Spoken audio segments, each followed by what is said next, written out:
Good morning, good afternoon, good evening, wherever you are around the world. Welcome to Radio Works World.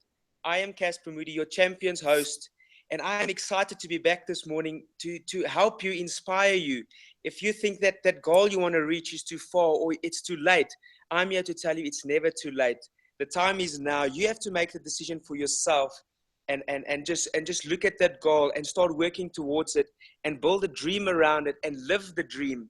uh, the options are endless. You can take on anything in the world with the right mindset, and that's why I am here today to let you know that I've been in a dark space. I've been in a place where I don't see the light on the other side, and then I thought that this is the way I'm going to be the rest of my life. But I made that change. I made that decision for myself. Often, number of times of people that's trying to help me, I decided all by myself that today is the day and I'm not looking back. And today, like I say, I'm not looking back. I'm looking forward. I'm living the life I want to live.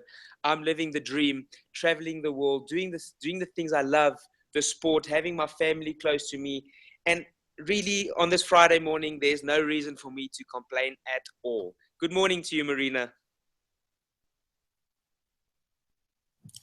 Good morning, good afternoon, good evening. I know it's early morning in South Africa and it's just after 6 o'clock in London. And I want our listeners to understand that this is not just another breakfast talk. This is the champions breakfast.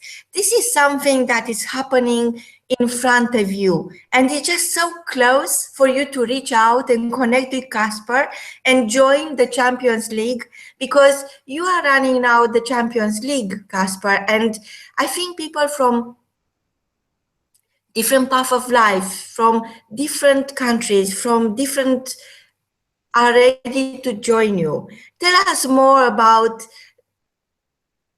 living your dream. Tell us more about running out of passport pages because you have so many visas. You had to issue the second passport because there is no more room left for them to put a stamp on it. Tell us how that feels. Yes, Marina. Uh, like I always say, the term they say, life is short. Live, make the most of it. Yeah, life is short, but you must make the most of every day, and that's where the passport comes in. Don't let a page pass. Make that stamp count. Uh, Live a dream. Like the day I decided, I always loved traveling. Most of my school days, my younger days, traveling was what I loved. When I used to race motorbikes, we traveled all around South Africa, never overseas. And I remember just after matric, after losing all the weight, I had my surgery. I decided I want to go visit a friend of mine that went through school with me. He worked in London, and I went over on my first ever international trip all by myself. Flew over to Gatwick. He arrived. I remember it was still 2 hours that I had to look around in that airport to find my friend Eugene.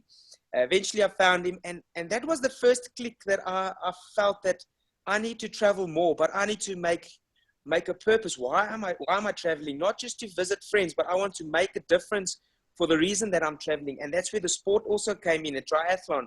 And yes, triathlon has taken me from north, east, south, west. I've been almost everywhere that I wanted to be, and there's still more to come. And that's where it comes into the Champions League. There's youngsters out there that's got the dream. If it's a rugby player, soccer player, cricket player, or whatever, if you look at the Olympics, all those athletes travel the world and doing what they love. And that's what a youngster should be doing. He should be aiming at a goal that he wants to achieve one day in life, and take that passport, even if it's not a sport passport. If it's a passport in a company, you start at the bottom and you work yourself to being a director. That's also the same as traveling. You're getting a stamp each step you go to progress in life, to reach the top where you want to be, Marina. Wow, Casper, I was thinking that yourself, like each one of our listeners, had to face, that moment, and when you have to look into the mirror and think, than this, I am greater than this challenge, and life is always going to hand you out a lot of hard choices. It's always difficult thing is to believe in yourself and making decisions always better than not making decisions. So it's not nobody can regret making decisions. Most people regret not making decisions, and look at these situations where you don't feel ready for something which is in front of you, and it's as if you are looking into the mirror, you are looking at yourself and you are thinking, yes, I'm here, but you are not ready for yourself.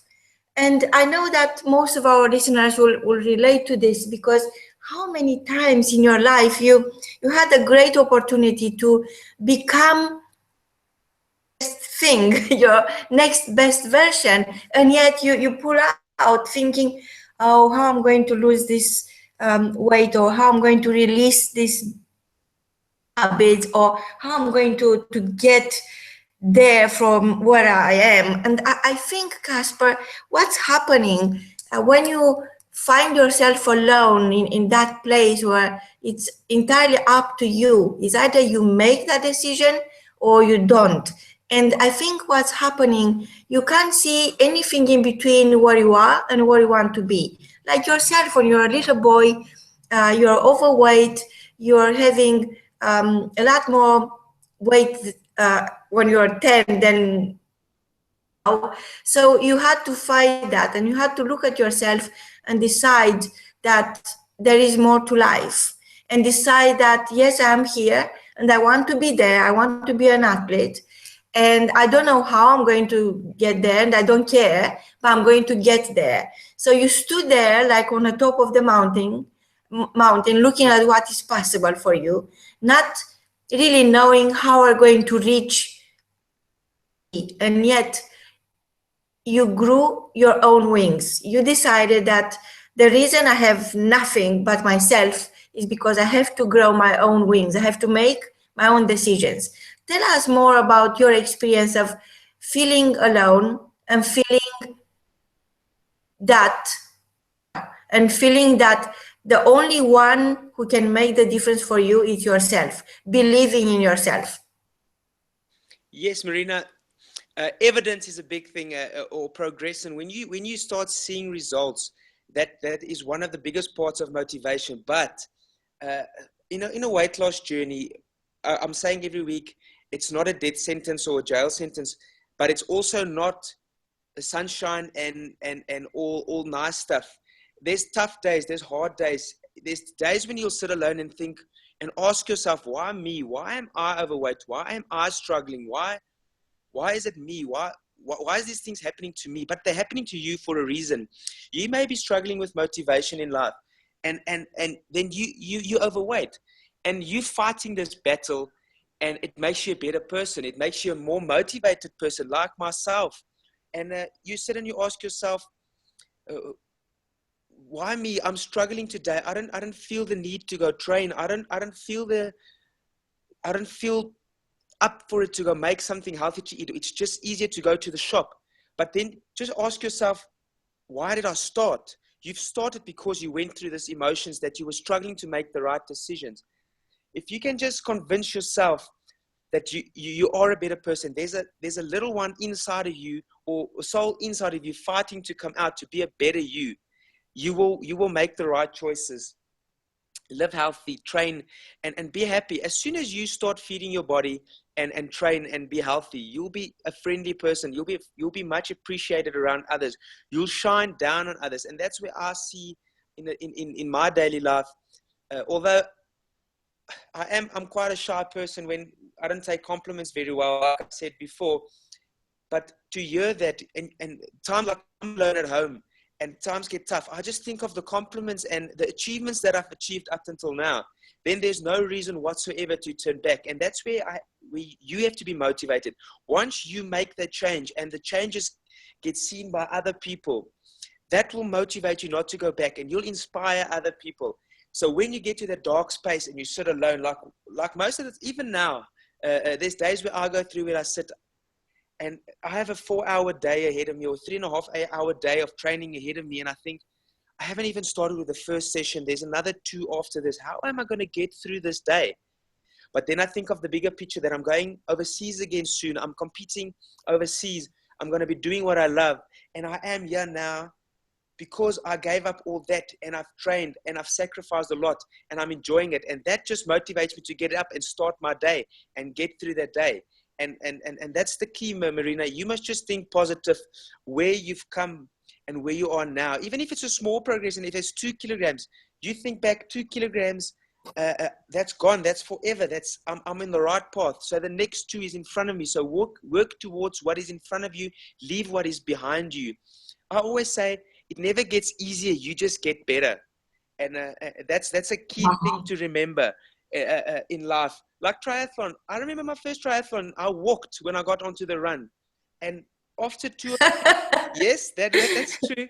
I walked. And I remember, how am I going to ever run 10 kilometers without walking? And all of a sudden, after my second or third triathlon, with some training, I started running that. And I thought to myself, you were walking this just a few months ago. Is this getting easier? No, you're just getting better. And then the races get tougher, and the people run faster. And then you think by yourself, how am I going to run as fast as them? I've only started running 10 kilometers now without walking. And again, that happens. You run faster, and the same thing happens. It's not getting easier. You just get better. The same with weight loss. Do not give up. It gets easier. It doesn't get easier. You get better. You get used to it. It's a lifestyle change, and it's a lifestyle you want to have. And it just gets easier to stay in that lifestyle. And the weight will just come down, and you'll be the person that you want to be. Well, Casper, I was thinking that if you turn, I don't watch TV, but if you happen to turn the TV on, there'll be lots of programs selling weight loss products or programs, and yet somehow, I don't know why, but people are not excited about anymore, because is a style of life. They need to go through the changes in their own mind first. But from the other hand, I'm thinking, if you go to the doctor and say, I'm an alcoholic, help me, they will help you. They'll put you into a program. They will do whatever it takes for you to come back to your own self and start fresh, have a new chance in life. But when you are overweight, people look down on you and to become again because of the way you look, and because of the way you look is how you feel inside. And I was wondering, even if you are a drug addict, which is not a happy place to be in, but when you are a drug addict, you go to the doctor and they will help you. They will put you through rehab. They will do whatever it takes to gain the strength and take control of your own decisions again. Yeah. But when you are overweight, when you're addicted to sugary things, there is no help. The shops are full of them. It's always there, and it's such a easy decision to make, to buy another bar of chocolate instead of turning your back on it and go for the track. Even when you go on the track, you don't run, you walk like I do. That's why I was laughing, because I don't like running. So I like cycling, but I don't like running. So when other people run, I walk. I walk fast, but I walk. So you see, place where I could go and tell people, look, I don't like to run. I love to run, but I can't.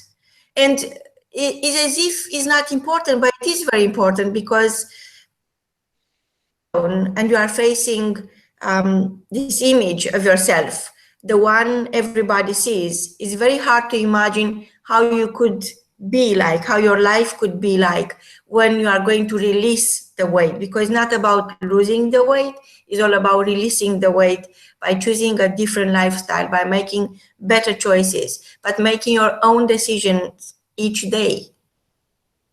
I so love your idea of Champions League, because that's the place where you get exactly what society doesn't give you. You receive exactly the type of support no one can put together. Tell us more about your life before launching the Champions League. Tell us more about your life before becoming an athlete. Give us a story that in your life and help you make better choices. Yeah, Marina, my life before being an athlete, I would like to think it was happy days. Although I was known as the friendly kid in school, behind, like they say, behind the scenes, there were a lot going on. Those dark places that we were talking about earlier, I went through daily. Just simple things at school, what my friends did and what I could do. And when we get home, what my friends did and what I got home, I ate, and then I watched TV, and I wanted to be active. I played rugby, but it was, you get to the rugby field and you were so scared that coach is going to mention that word, guys, warm up, take a jog around the field, because I knew that jog around that field is like running the comrades for me. It's like running 90 kilometers and you're not fit. Doing push-ups, I was so nervous getting to any form of exercising, because I knew that my friends next to me will be able to do it. I have to push my body, pull my weight that I'm pulling. Being 16 years old, playing rugby, and have to carry 100 kilograms around. Hey, my friend, it's not easy. It's like giving a 40-year-old kid a backpack with 80 kilograms of weight in and telling him to walk around for the whole day. He will not survive the first half of the day. So that was challenges for me.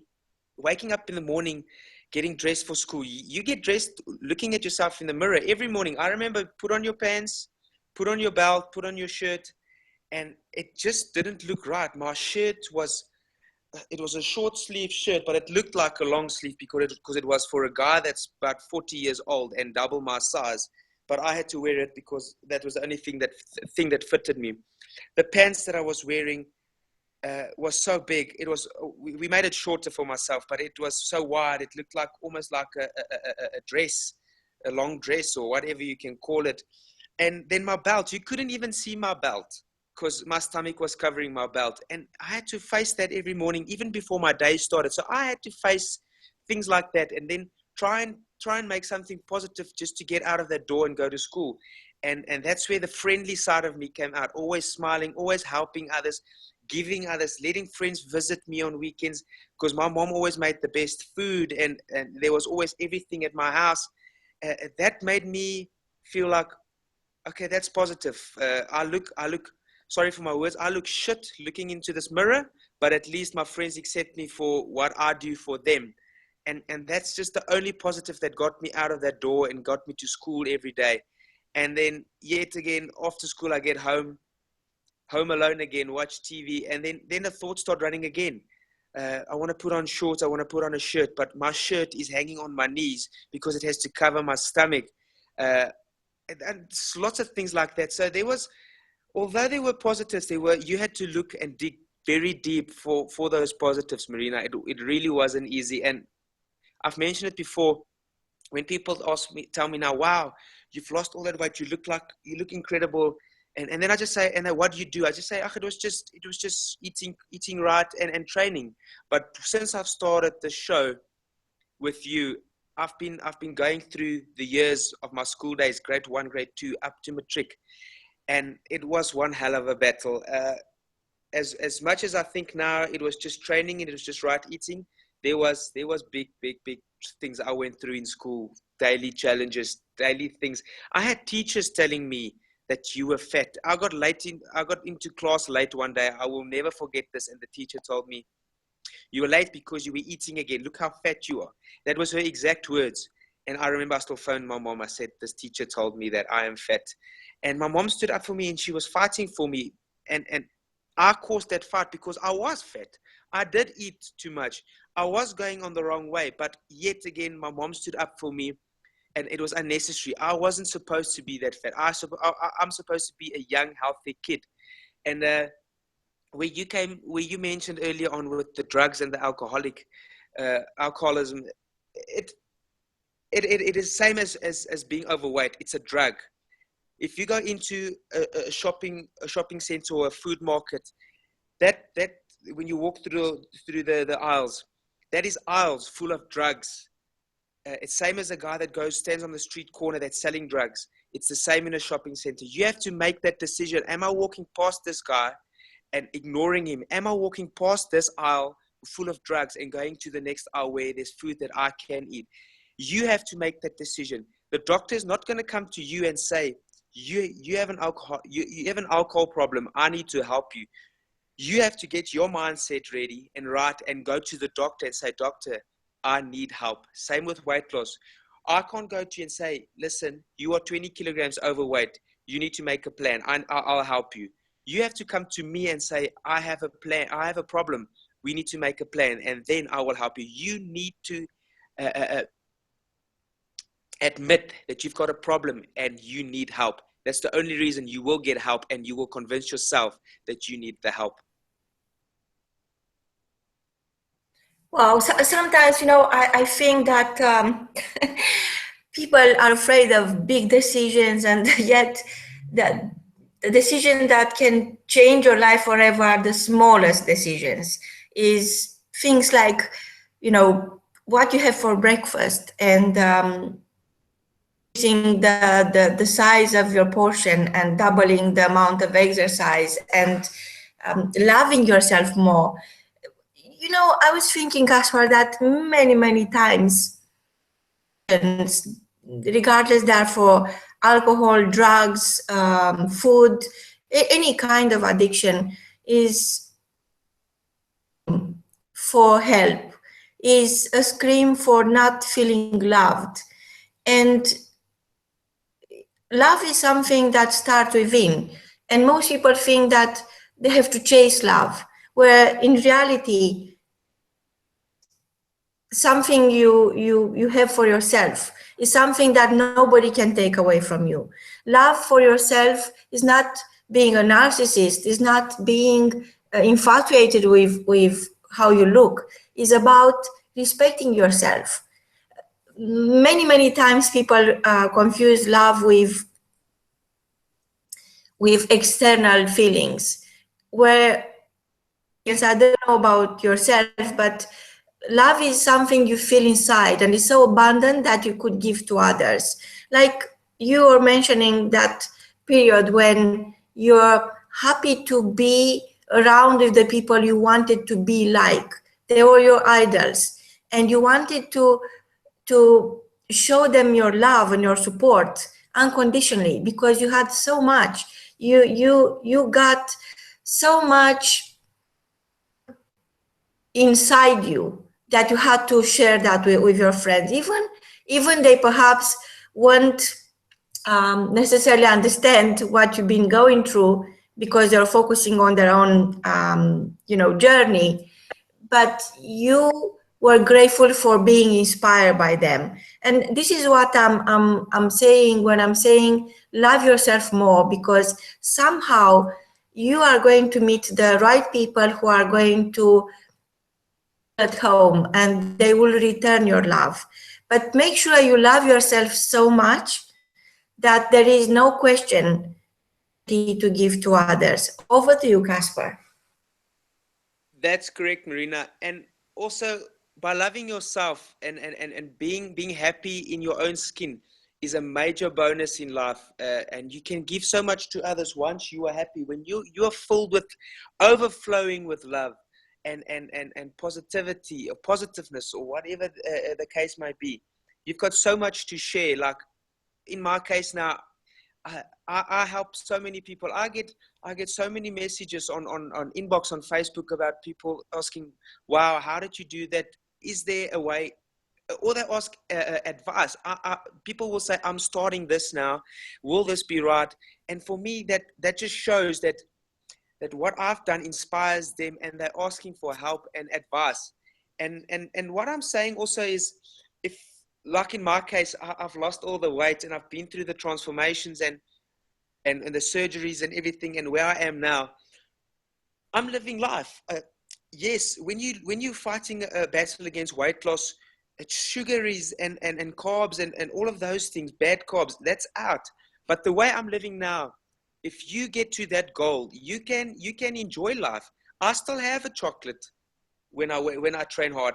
And there's listeners that needs to know this, that when I say you need to leave bad foods, I don't say you never in your life going to have a chocolate in your life again, or drink a milkshake, or have a pizza. No, you just gonna, when you reach that goal, you're gonna learn your body, and you're gonna know what to do, and that's where I want to tell other people that there is life when you start doing this thing and getting to your goal.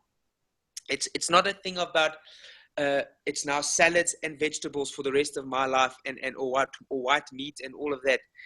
There's life. Life is good. You learn your body. I'm racing on Saturday, so I'll be happy tonight to go have my pizza, because I know I'm competing tomorrow. I'm doing what I love, and I've come this far that I know what my body can take and absorb and what I can burn, and it's so much easier to make decisions, healthy decisions in life, once you've reached that goal that you've set for yourself.